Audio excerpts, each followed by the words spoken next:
Selamat siang, saudara-saudara semuanya, Bapak Ibu yang terkasih. Kita bertemu di channel Sang Penghujat kali ini, masih melanjutkan pembahasan kita mengenai kitab Kejadian.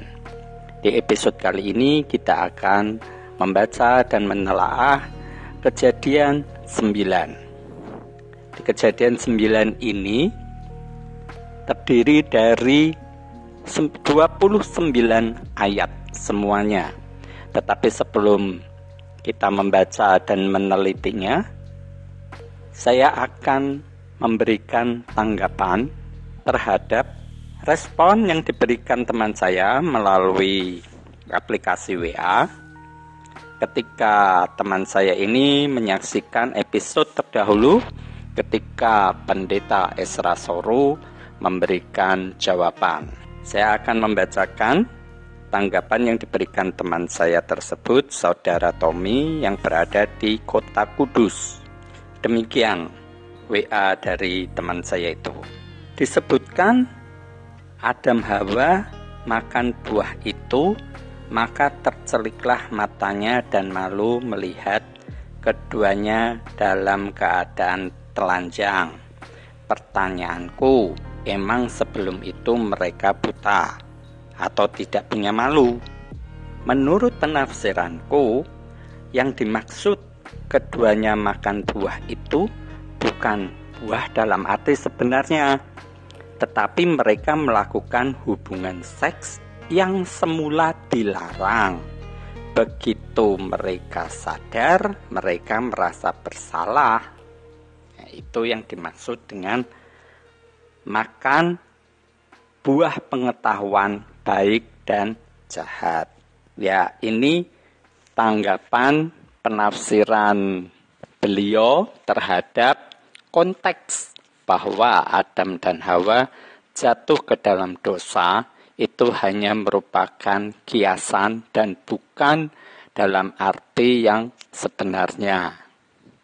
Ini berbeda dengan apa yang dijabarkan oleh Pendeta Esra Soru tersebut, bahwa dikatakan oleh beliau bahwa di Taman Eden kemungkinan Adam dan Hawa melakukan hubungan seks karena hubungan seks itu suci. Jadi ini berbeda. Ada satu orang yang menyatakan bahwa hubungan seks itu membuat dosa, sedangkan sang pendeta mengatakan itu satu tindakan yang suci. Boleh-boleh saja keduanya mempunyai pemikiran semacam itu, karena memang perikop-perikop yang ada di kitab Kejadian ini, seperti yang sudah saya katakan berkali-kali, bahwa ini adalah lembaran kosong, seperti anak SD yang belajar mengarang di pelajaran bahasa Indonesia, hanya ada batasan-batasan yang sangat minim sehingga imajinasi kita, fantasi kita bisa membuat satu cerita yang berbeda antara satu orang dengan yang lainnya. Bahkan dari pendeta yang satu dengan yang lainnya pun berbeda, tergantung dari kemampuan imajinasi fantasi orang tersebut. Namun, seperti yang sudah saya jabarkan, jika kita melihat keseluruhan dari kitab Kejadian pada waktu peristiwa Taman Eden itu, Anda bisa menyaksikan di episode-episode sebelumnya. Itu runut bagaimana satu persatu kita kupas ayat demi ayat. Memang ada hal-hal yang masih menjadi misteri. Tapi tidak semuanya itu kita masukkan ke dalam kotak misteri ilahi. Tetapi harus kita bongkar satu persatu kebenarannya dan kita teliti sejauh mana itu. Apakah itu satu kenyataan ataukah ini satu mitologi? Seperti di channel lain pun ada yang mengupas bahwa banyak hal-hal yang bersifatnya mitos, mitologi, cerita, legenda, dongeng yang dimasukkan di dalam Alkitab ini. Huh? Oh no! Oke, begitu yang menjadi tanggapan saya. Semoga berkenan. apa yang sudah saya sampaikan kepada Anda. Marilah kita membuka Alkitab kita dan membaca, merenungkan Kejadian 9. Saya akan bacakan untuk Anda sekalian. Kejadian 9, perjanjian Allah dengan Nuh. Ayat pertama. Lalu Allah memberkati Nuh dan anak-anaknya serta berfirman kepada mereka, beranak cuculah dan bertambah banyaklah serta penuhilah bumi. Akan takut dan akan gentar kepadamu segala binatang di bumi dan segala burung di udara, segala yang bergerak di muka bumi dan segala ikan di laut, ke dalam tanganmu lah semuanya itu diserahkan. Segala yang bergerak, yang hidup akan menjadi makananmu. Aku telah memberikan semuanya itu kepadamu seperti juga tumbuh-tumbuhan hijau. Hanya daging yang masih ada nyawanya, yakni darahnya janganlah kamu makan. Tetapi mengenai darah kamu, yakni nyawa kamu, aku akan menuntut balasnya. Dari segala binatang, aku akan menuntutnya. Dan dari setiap manusia, aku akan menuntut nyawa sesama manusia. Siapa yang menumpahkan darah manusia, darahnya akan tertumpah oleh manusia. Sebab Allah membuat manusia itu menurut gambarnya sendiri. Dan kamu beranak cuculah dan bertambah banyak, sehingga tak terbilang jumlahmu di atas bumi. Ya, bertambah banyaklah di atasnya. Berfirmanlah Allah kepada Nuh dan kepada anak-anaknya yang bersama-sama dengan dia. Sesungguhnya aku mengadakan perjanjianku dengan kamu dan dengan keturunanmu, dan dengan segala makhluk hidup yang bersama-sama dengan kamu, burung-burung, ternak, dan binatang-binatang liar di bumi, yang bersama-sama dengan kamu, segala yang keluar dari bahtera itu, segala binatang di bumi. Maka kuadakan perjanjianku dengan kamu, bahwa sejak ini tidak ada yang hidup, yang akan dilenyapkan oleh air bah lagi, dan tidak akan ada lagi air bah untuk memusnahkan bumi. Dan Allah berfirman, inilah tanda perjanjian yang kuadakan antara aku dan kamu serta segala makhluk yang hidup yang bersama-sama dengan kamu, turun-temurun, untuk selama-lamanya. Busurku kutaruh di awan, supaya itu menjadi tanda perjanjian antara aku dan bumi.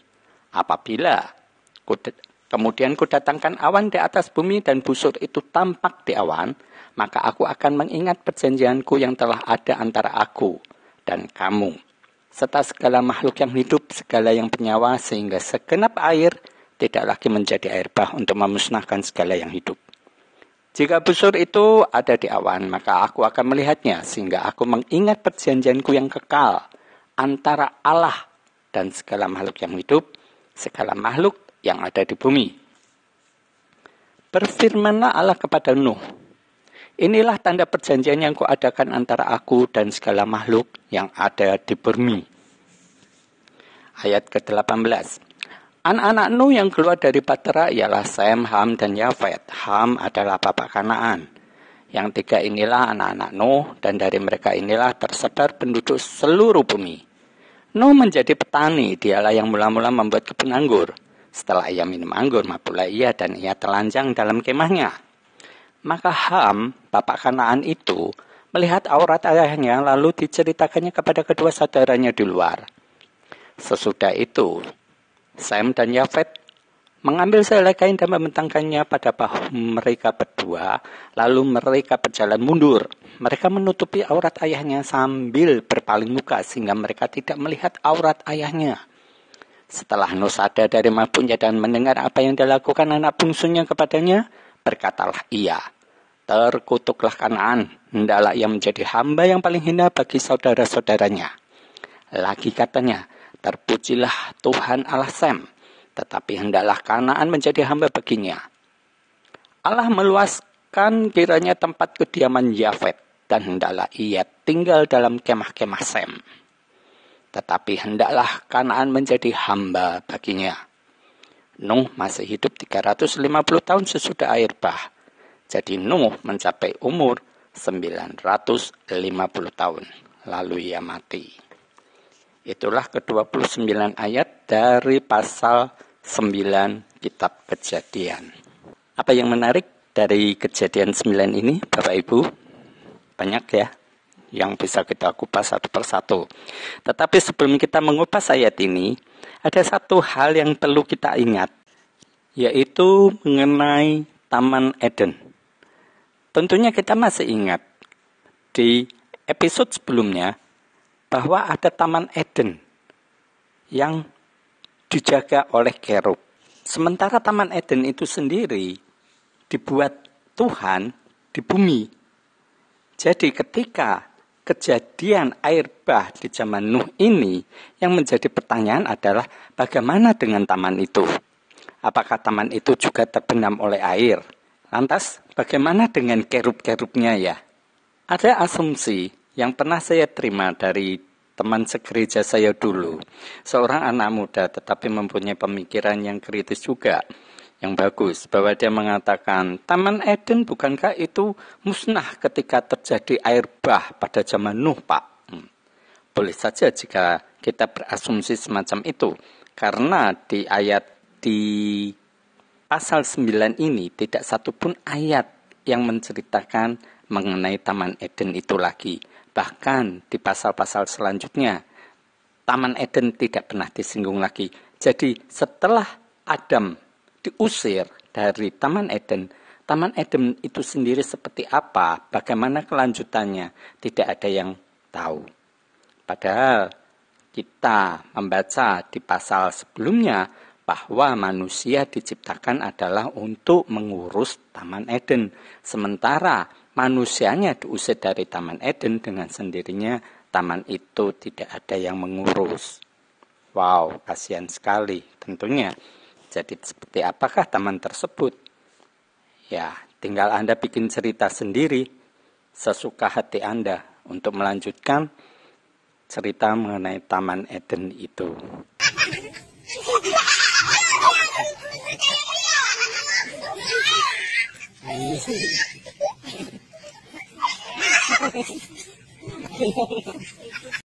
Sekarang mari kita kupas ayat demi ayat di Kejadian 9 ini. Di ayat pertama ini kita lihat bahwa Allah memberkati Nuh dan anak-anaknya serta berfirman kepadanya, beranak cuculah dan bertambah banyaklah serta penuhilah bumi. Di ayat pertama ini kita melihat bahwa firman Tuhan mirip dengan perintah kepada manusia di Kejadian awal, yakni beranak cuculah dan bertambah banyaklah serta penuhilah bumi. Mengapa perintah Tuhan selalu berupa esek-esek? Hanya kegiatan seksual yang selalu diminta oleh Tuhan. Ini juga menjadi suatu pembantahan dari apa yang dikomentari teman saya, Saudara Tommy, bahwa esek-esek itu adalah sesuatu yang dilarang oleh Tuhan. Di sini kita tahu bahwa esek-esek itu selalu menjadi prioritas Tuhan. Hubungan seksual, kegiatan seksual itu justru menjadi prioritas bagi Tuhan. Tinggal nalar atau tidak kita mendengarkan perintah semacam ini. Banyak asumsi nantinya, ada perbantahan. Oh jelas Pak, karena ini manusia sudah tidak ada. Jika manusia, keluarga Nuh, tidak melakukan aktivitas seksual, maka akan musnahlah manusia itu. Dan ini pun nanti akan terjadi perbantahan selanjutnya. Kalaupun keluarga Nuh ini tidak melakukan esek-esek, bukankah Tuhan itu sebagai Allah yang mencipta? Dari awal pun Adam diciptakan oleh Dia. Hawa diciptakan oleh Dia. Jika keluarga Nuh tidak melakukan esek-esek, apakah Tuhan tidak mampu membuat manusia lagi yang lebih baik daripada keluarga Nuh?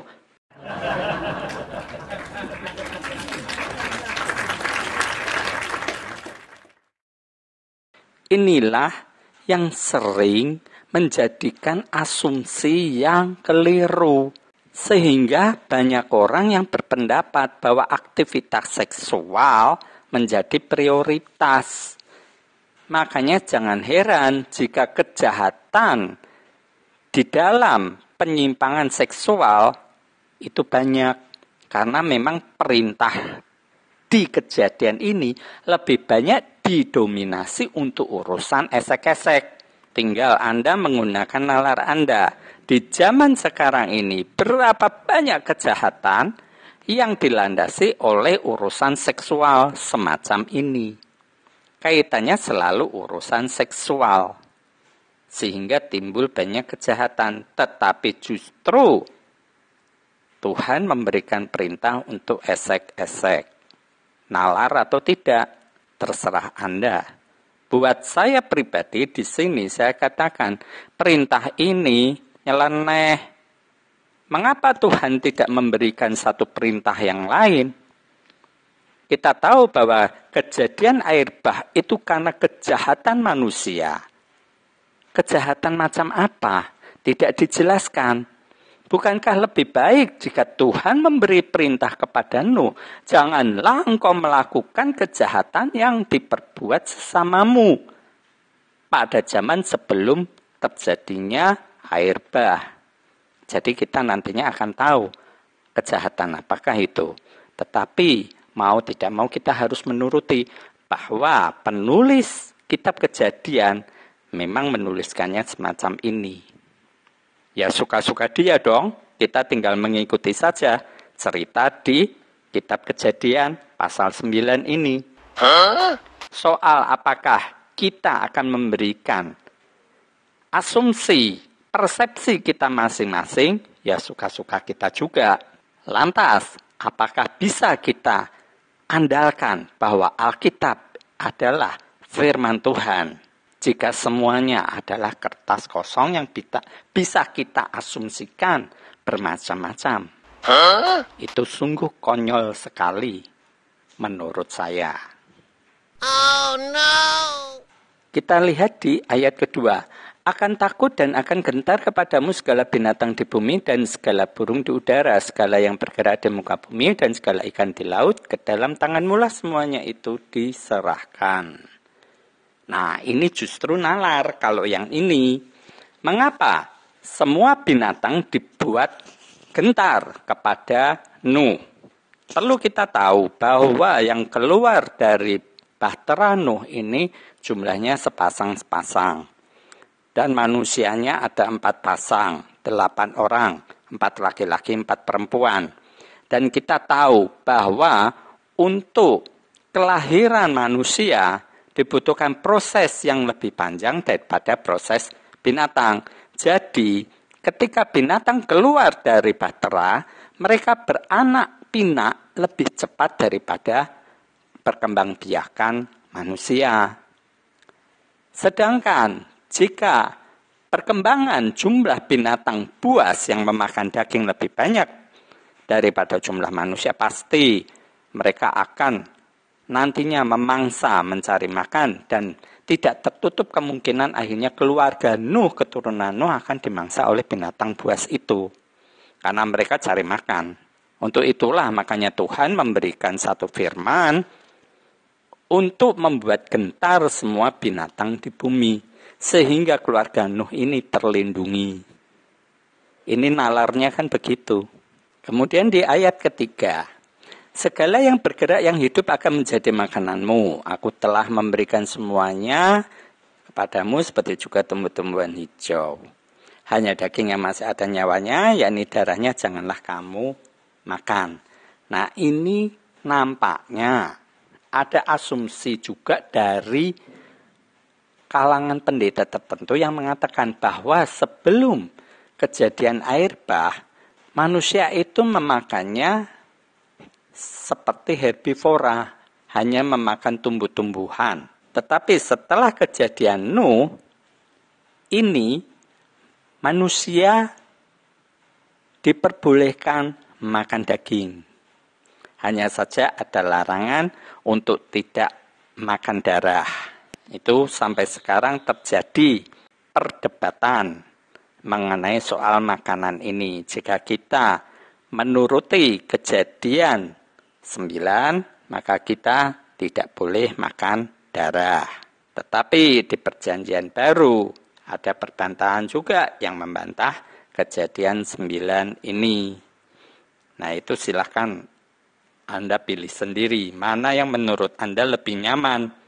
Apakah Anda menuruti Kejadian 9 ini untuk tidak makan darah? Ataukah di perjanjian baru Anda boleh makan semuanya?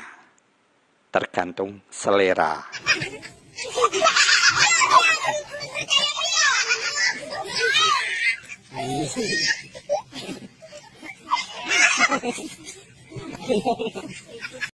Di ayat kelima kita baca, tetapi mengenai darah kamu, yakni nyawa kamu, aku akan menuntut balasnya dari segala binatang. Aku akan menuntutnya, dan dari setiap manusia aku akan menuntut nyawa sesama manusia.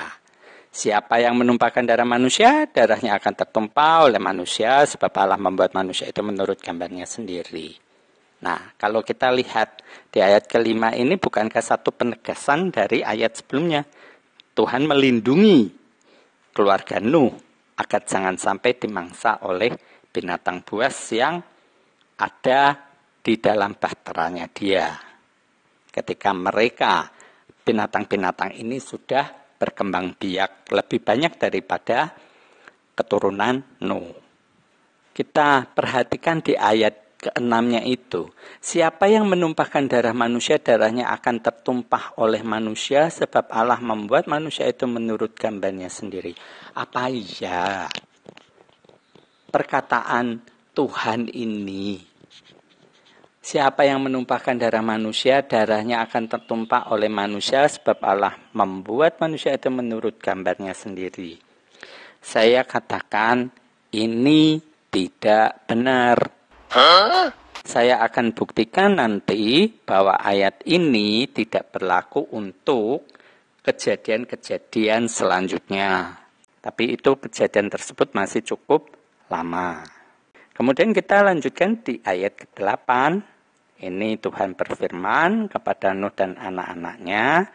Tuhan kemudian membuat perjanjian terhadap Nuh beserta binatang-binatang yang keluar dari bahtera itu. Di ayat ke-11, ini dia mengadakan perjanjian itu. Sejak ini tidak ada yang hidup yang akan dilenyapkan oleh air bah lagi. Dan tidak akan ada lagi air bah untuk memusnahkan bumi. Apa iya ayat ini juga benar sesuai kenyataannya? Sejak ini tidak ada yang hidup yang akan dilenyapkan oleh air bah lagi. Oh no! Jika kita membaca, mencari arti air bah ini dari KBBI, artinya adalah banjir. Apa iya tidak ada orang mati karena banjir? Padahal kita tahu bahwa setiap tahun selalu ada korban banjir. Sebentar lagi ini juga masuk periode musim penghujan.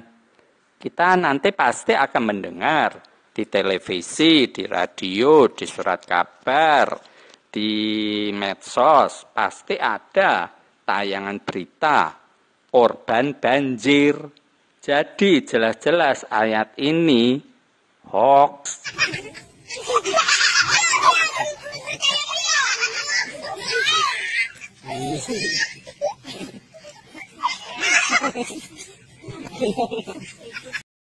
Ya kan, kalau Anda perhatikan, tidak ada yang hidup yang akan dilenyapkan oleh air bah lagi.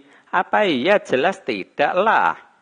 Yang mati karena kena air bah banjir itu hampir setiap tahun di berbagai negara yang banjir. Tsunami yang terjadi di Molapo tahun berapa itu? 1 kabupaten mati.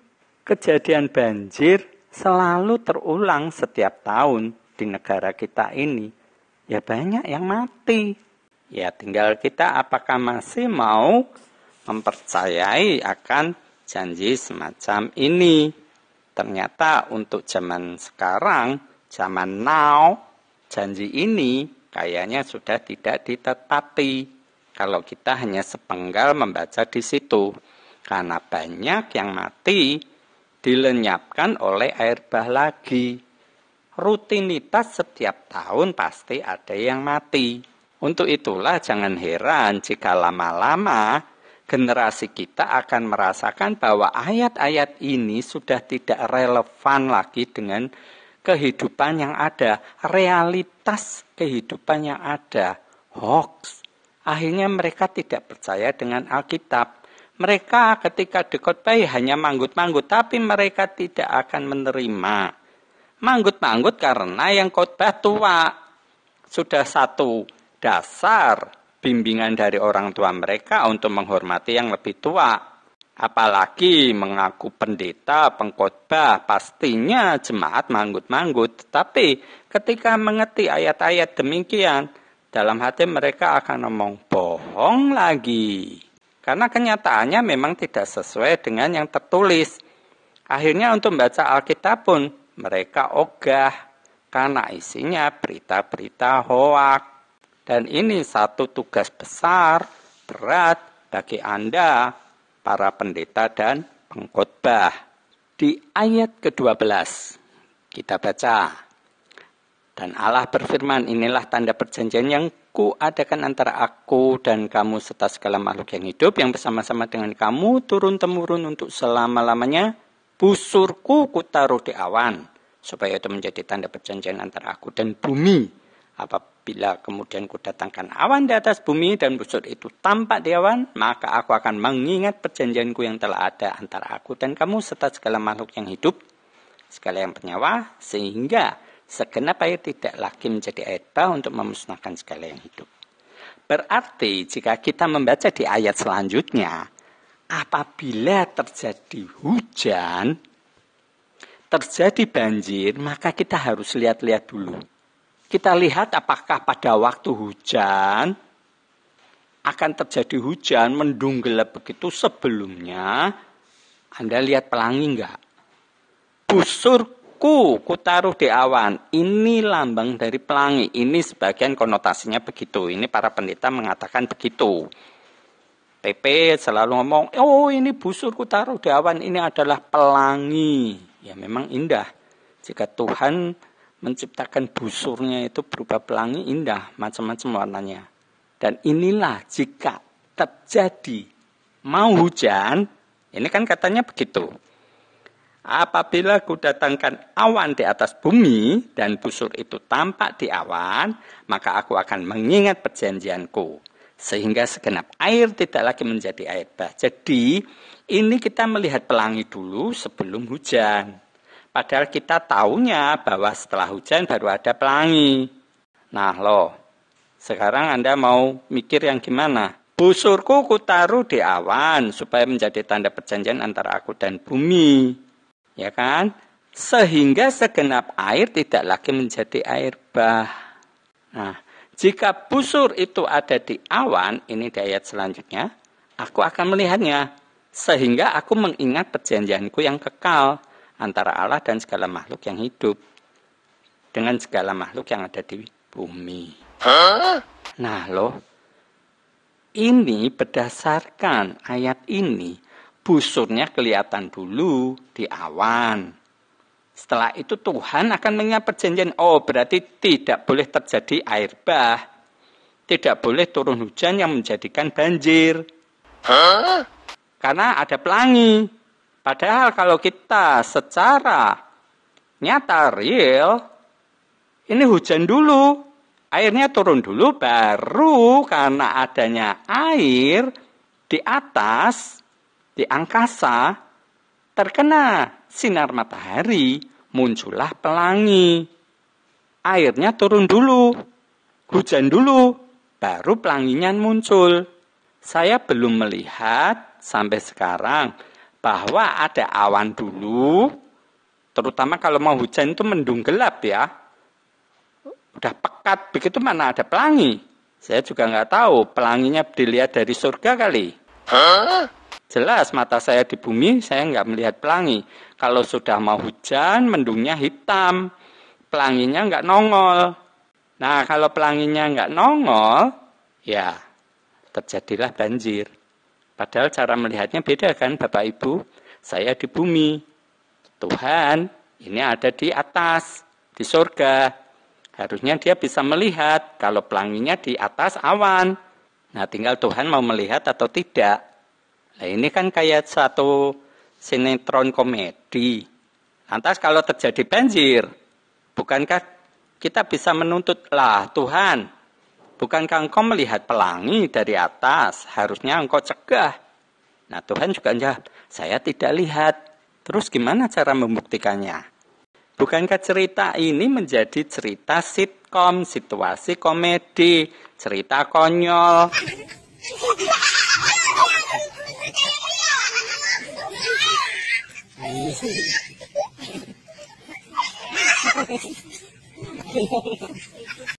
Tapi ya karena ini satu cerita dongeng, kertas kosong, kemudian kita asumsikan, kita persepsikan menurut nalar kita masing-masing, dan para pendeta pun memberikan cerita yang luar biasa, akhirnya kita manggut-manggut tanda setuju.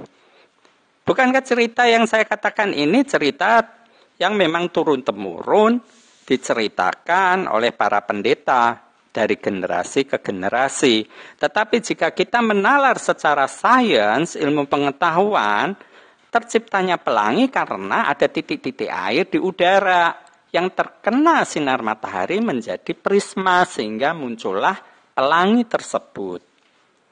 Hujannya turun dulu, ketika masih di awan tidak tercipta pelangi. Tetapi di ayat ini justru ketika melihat awan dan busur itu tampak di awan, aku akan mengingat perjanjianku. Ya kapan ada pelangi?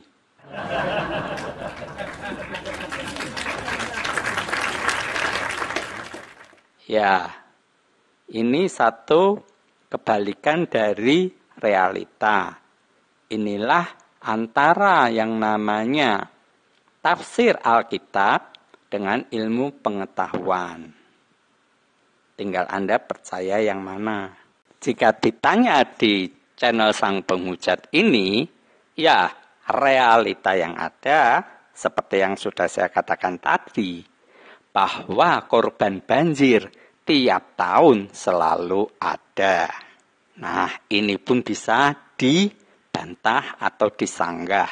Banjir tetap ada. Karena apa? Karena Tuhan yang menciptakan banjir tidak melihat pelangi. Ya, salahmu sendiri. Kan begitu? Oh no! Yuk, kita lanjut di ayat selanjutnya, di ayat ke-18 hingga 29. Anak-anak Nuh keluar dari Bahtera, Sem, Ham, Yafet. Ham adalah bapak Kanaan. Lucu ya. Ini disebutkan Ham adalah bapak Kanaan. Emang Kanaan ini sudah nongol. Bapaknya Kanaan. Kanaan ini kan nama. Nama dari anak Ham. Emang Ham ini sudah punya anak. Kalau Ham punya anak, berarti di Bahtera Nuh tidak 8 orang lagi. 1 orok udah ada di situ. 1 bayi. Yaitu bernama Kanaan. Tapi ini disebutkan bapak Kanaan. Ya ini ceritanya mulai rancu. Mulai tidak karuan.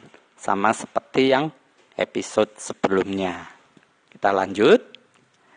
Yang 3 inilah anak-anak Nuh, dan dari mereka inilah tersebar penduduk seluruh bumi. Nuh menjadi petani. Dialah yang mula-mula membuat kebun anggur. Setelah ia minum anggur, mabuklah ia dan ia telanjang dalam kemahnya. Nah, Anda lihat di sini. Ini satu perikop kecil, inilah batasan cerita. Kalau Anda membuat satu cerita, Anda selalu membuat kerangka cerita. Ini, ayat ini, di ayat ke-20 dan 21 ini adalah kerangka cerita. Nuh menjadi petani dan dia membuat kebun anggur. Setelah itu dia minum anggur, mabuk, dia telanjang, bugil, tidak pakai pakaian. Ini kerangka bacaan. Sekarang kita harus melihat background kelanjutan. Sebenarnya kita harus berfantasi ria, kita memberikan satu cerita fiksi semacam itu.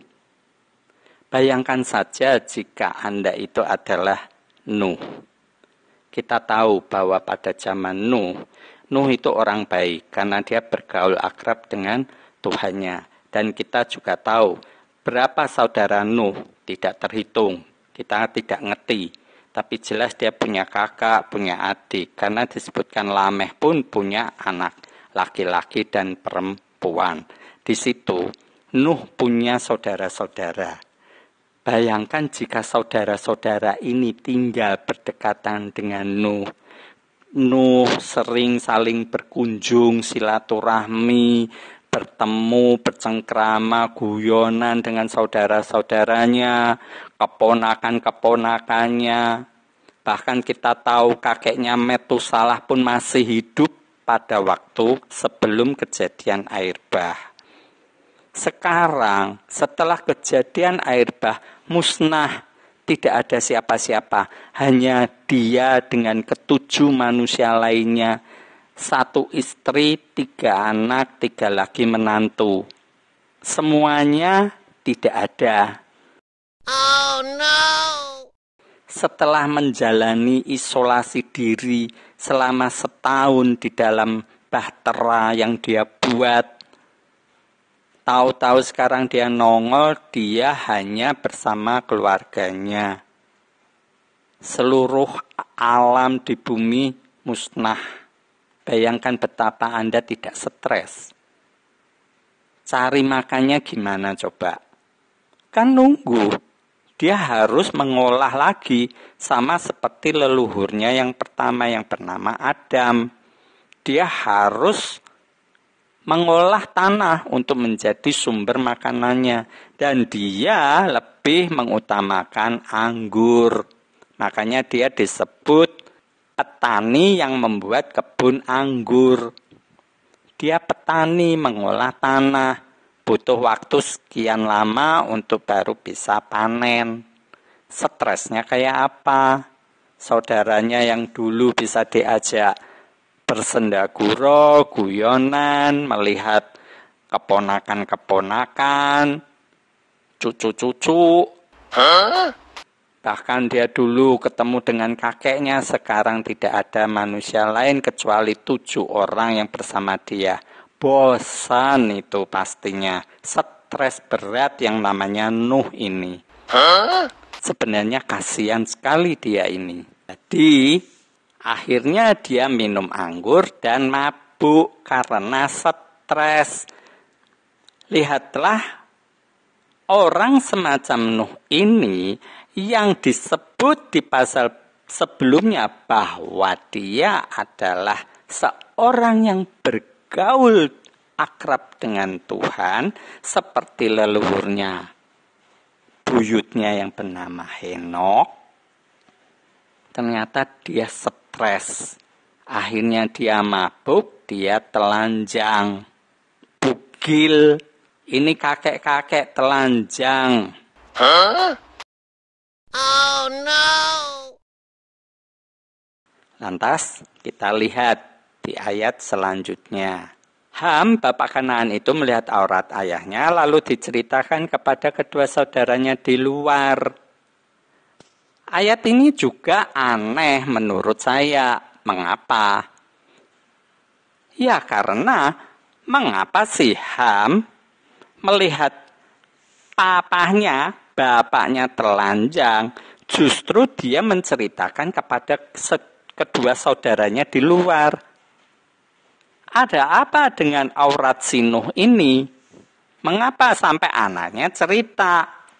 Apakah ada yang aneh dengan penisnya si Nuh ini?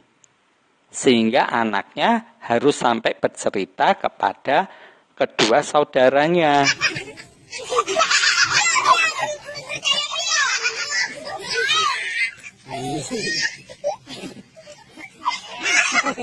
Ya kan dari situ timbul asumsi yang memang tidak karuan karena memang kerangka ceritanya pun ngaco. Coba kita lihat selanjutnya. Sesudah itu Sem dan Yafet mengambil selai kain dan membentangkannya pada bahu mereka berdua. Lalu mereka berjalan mundur, menutupi aurat ayahnya sambil berpaling muka. Sehingga mereka tidak melihat aurat ayahnya. Ya, apakah ini dianggap satu kesopanan untuk tidak melihat aurat ayahnya? Nalar Anda sampai di mana? Coba ikuti aja cerita ini. Ini kerangka cerita yang buat saya ini ngaconya bukan main. Setelah Nuh sadar dari mabuknya dan mendengar apa yang dilakukan anak bungsunya kepadanya, berkatalah ia, terkutuklah Kanaan, hendaklah ia menjadi hamba yang paling hina bagi saudara-saudaranya. Lihatlah di sini, seorang Nuh yang katanya di pasal sebelumnya adalah seorang yang bergaul akrab dengan Tuhan, melakukan tindakan apa ini? Dia mengutuk. Tapi siapa yang dikutuk? Kanaan. Siapa Kanaan? Kanaan adalah anak dari Ham. Kanaan harus menjadi hamba yang paling hina bagi saudara-saudaranya. Lah, emang Kanaan ini udah ada? Kanaan kan belum ada di sini. Oke lah, kita berasumsi bahwa istri Ham ini sedang mengandung. Berarti Ham akan punya anak. Tapi kan kita tidak tahu juga apakah anak itu jadi laki-laki atau perempuan. Apakah nama Kanaan ini konotasinya bisa dua-duanya, laki-laki atau perempuan?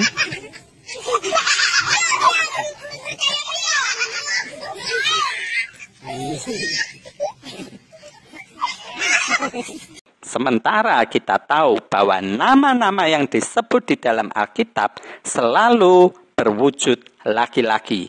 Karena wanita tidak dianggap atau diperhitungkan. Apakah kita tahu siapa nama-nama istri dari Sem, Ham, Yafet? Song, tidak ada. Siapakah istri Nuh? Juga tidak tahu. Namanya Inem kali ya. Boleh dong? Orang Jawa, kakeknya aja Metusalah, orang Jawa. Maka istri dari Nuh, Inem.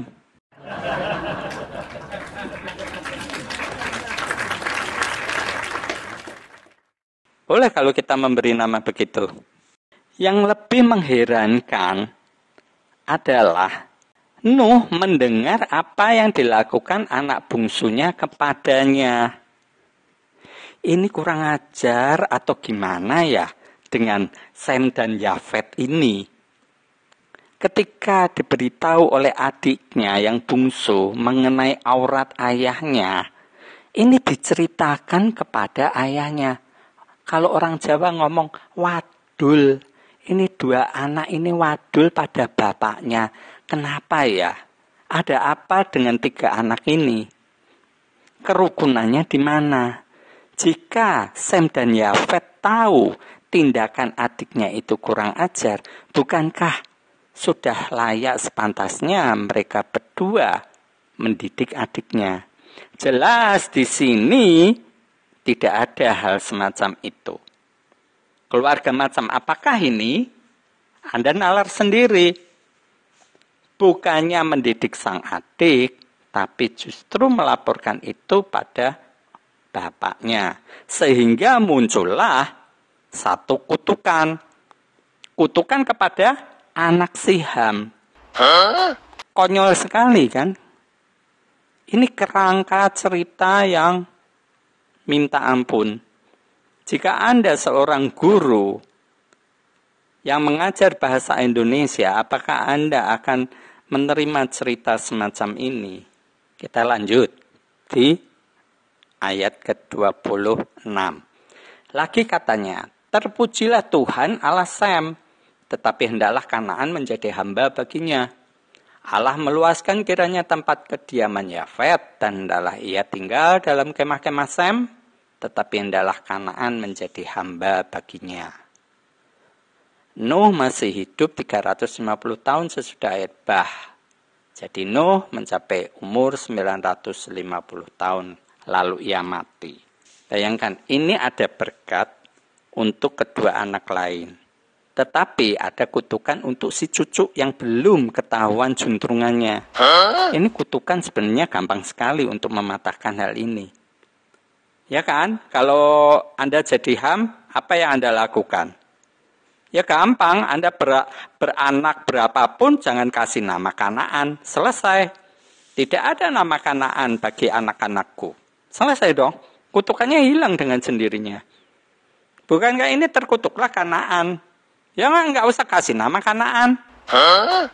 Kasih nama siapa? Dewi, Oon, Oneng. Ya siapa? Mukidi. Gitu kan. Jangan kasih nama Kanaan. Kutukannya nggak akan muncul. Terpatahkan dengan sendirinya. Jadi kita tahu, saudara-saudara, Bapak Ibu sekalian, cerita ini sebagian besar karena begitu kerangka ceritanya ngaco, banyak yang tidak percaya akan kejadian ini. Tetapi secara ilmu pengetahuan seperti yang saya katakan kemarin mengenai Bahtera Nuh ini, diselidiki dan ternyata memang ditemukan kerangka dalam berupa fosil di Turki Timur, di pegunungan Ararat, membentuk bahtera itu. Dan ketika diadakan penggalian, ditemukanlah di dalam kerangka itu kayu-kayu yang sudah menjadi fosil. Dan itu ternyata struktur kayunya sama seperti yang kita miliki, yakni pohon jati yang ada di Jawa Timur. Ya, itu semua entah cerita real atau itu satu cerita hoax, tinggal kita mau percaya yang mana. Tidak percaya apakah itu nantinya menimbulkan efek buruk. Jika percaya apakah itu menimbulkan efek baik, itu satu pilihan. Kembali lagi seperti yang saya pernah katakan, semuanya itu hanya pilihan. Free will to choose.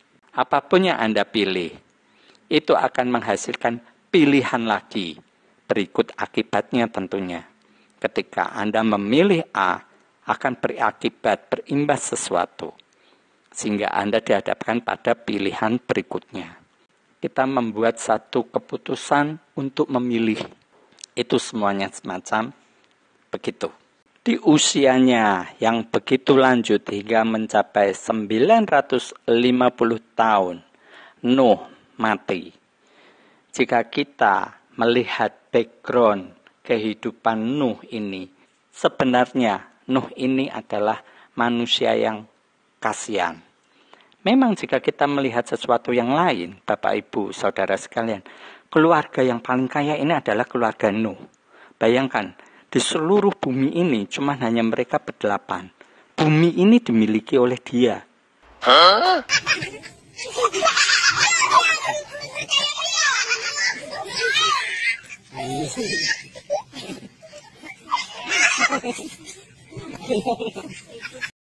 Tidak ada saingan. Semua milik dia. Tinggal bagaimana dia mengolah, memakai semuanya itu. Ya kan? Jika Anda mau tahu manusia terkaya, ya Nuh ini. Jika sebelumnya yang paling kaya adalah Adam. Leluhurnya yang pertama. Setelah itu dia. Karena tidak ada saingan satupun. Semua manusia mati. Jika di situ banyak rumah, ya rumah itu bisa dipakai dia. Sayangnya kan semua musnah. Oleh karena air bah ini. Dan ini jika kita bayangkan terjadi pada diri Anda atau saya, apa yang akan Anda lakukan? Jika ada bencana yang begitu luar biasa, lantas yang hidup hanya Anda bersama keluarga Anda. Apakah kira-kira Anda bisa bertahan hidup dengan kemampuan yang Anda miliki? Mungkin inilah pesan yang ingin ditinggalkan dari cerita ini. Jika satu bencana yang luar biasa besarnya terjadi pada diri kita, nggak usahlah sampai seluruh dunia. Ya, kita ngomong jangan sampai seluruh dunia tamat, tidak ada makhluk hidup, hanya Anda sendiri beserta keluarga Anda. Nggak usah begitu. Anda bayangkan jika Anda tinggal semacam kejadian di Meulaboh. Katakan di Meulaboh itu terjadi gempa, kemudian tsunami yang luar biasa sehingga banyak yang meninggal. Bayangkan itu terjadi di kota Anda, terjadi gempa yang luar biasa dahsyatnya sehingga banyak bangunan roboh, meninggal semua di kota Anda.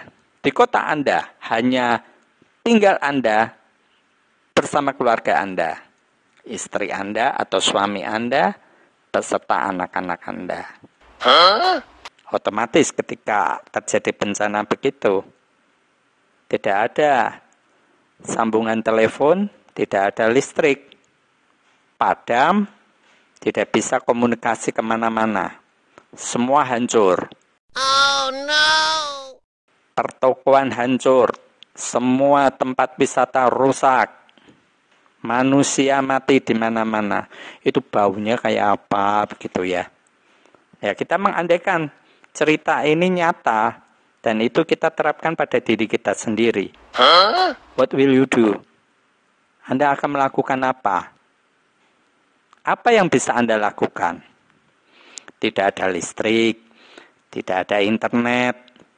Makanan Anda harus mengais-ngais dari reruntuhan bangunan. Di toko-toko swalayan, di tempat-tempat grosir, di tempat pujasera, ya kan, pusat jajanan serba ada. Di situ ada makanan. Nah, Anda mengais-ngais di balik reruntuhan itu supaya bisa bertahan hidup. Lantas, Anda bagaimana? Sementara Anda di tengah kota, jika Anda berjalan ke tempat kota yang lain, dibutuhkan waktu yang lama.